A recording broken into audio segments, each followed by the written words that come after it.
closing time, the close of an era. The great big spree, jazz age, is over, all over.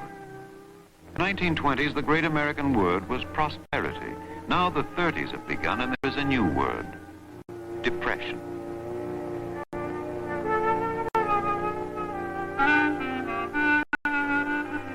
Little man, what now? Well, you can always sell surplus apples, 5 cents a piece, on the street corner. And if you're bewildered, panicky at what's happening to you in your country, you aren't alone. One of America's biggest industrialists has openly admitted, I am afraid. Every man is afraid.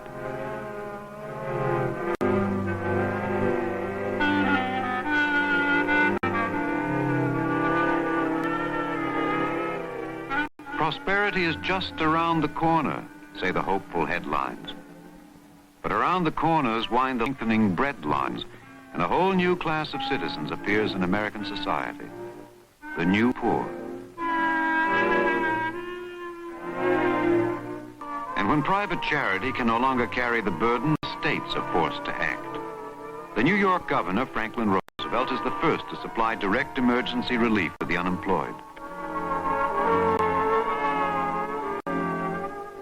The same paralysis that lames the cities blights the farms. And out in the country, too, men are asking, what's wrong? What's happening? Farm prices have dropped disastrously, and a man's work no longer brings him a just return. The threat of foreclosure, of losing house and home, spreads through the conservative farmlands, and radical talk is boiling into action.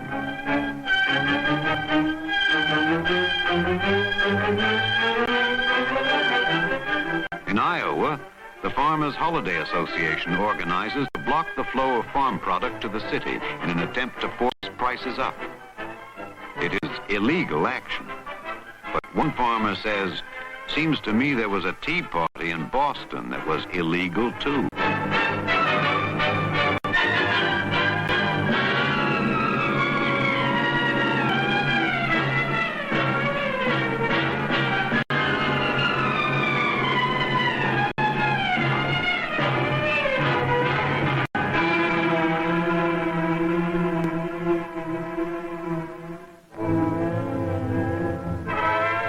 The crisis spreads. From all over the country, unemployed veterans of World War I march on Washington, 15,000 of them.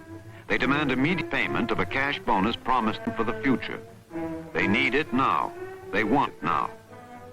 But the Senate votes no, and authorities see in the bonus marchers a mob animated by the spirit of revolution, a menace to the nation's capital. Troops disperse the veterans and burn down their shanty settlement.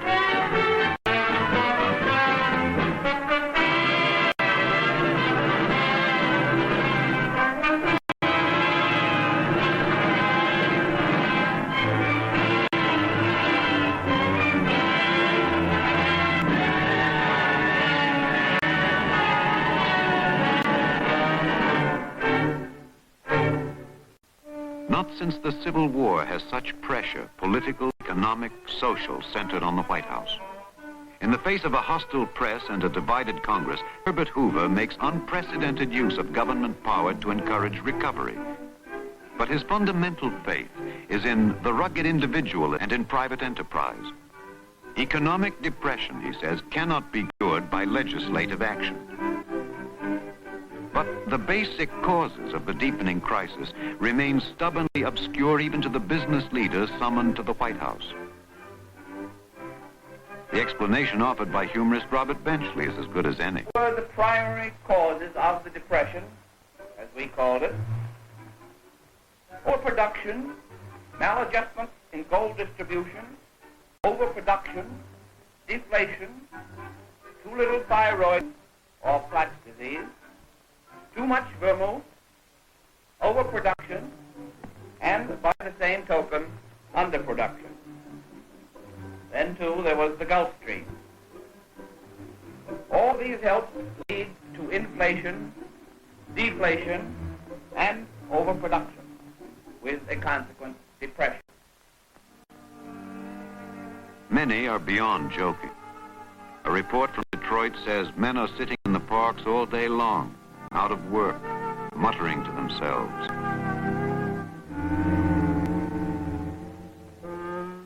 Some succumb to apathy.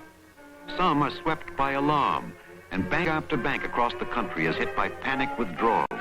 New lines appear on American streets, depositors swarming to snatch out what savings they have left before it's too late. Banks by the hundreds, by thousands, are forced to close.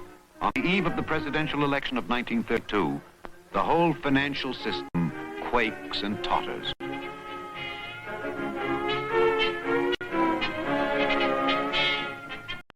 A bitter electorate, a frightened people, turns overwhelmingly against the party in power, turns hopefully toward a new national leader, Franklin D. Roosevelt. His campaign promise, a New Deal. His campaign song, Happy Days Are Here Again. Franklin Delano Roosevelt on his inauguration day. In the tension and antagonisms of the moment, the defeated president and the president-to-be barely speak as they ride together to the Capitol for the swearing-in ceremony. The day is overcast and sullen, shadowed by uncertainty in Washington and throughout the land. For America, something is ending this day, something is beginning, and no man can tell what. One thing only is certain on this 4th of March, 1933. The old order changeth, yielding place to new.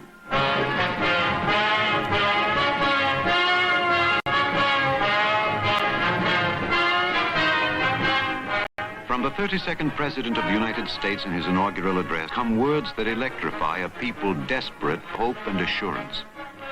This great nation will endure as it has endured, will revive and will prosper. So first of all, let me assert my firm belief that the only thing we have to fear is fear itself. Whatever may be said of him, this the people sense. He is not afraid.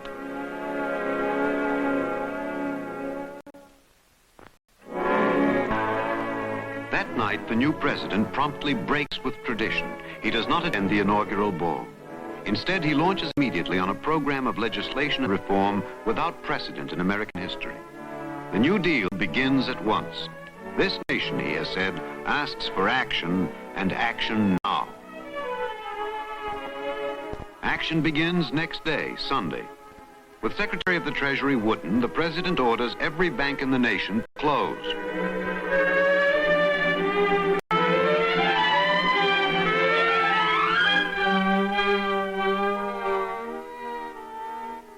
The holiday begins in a holiday mood for most. But to assure the public that the banks will reopen safely, the President hits upon his most popular innovation, an informal report direct to the man on the street, the Fireside Chat.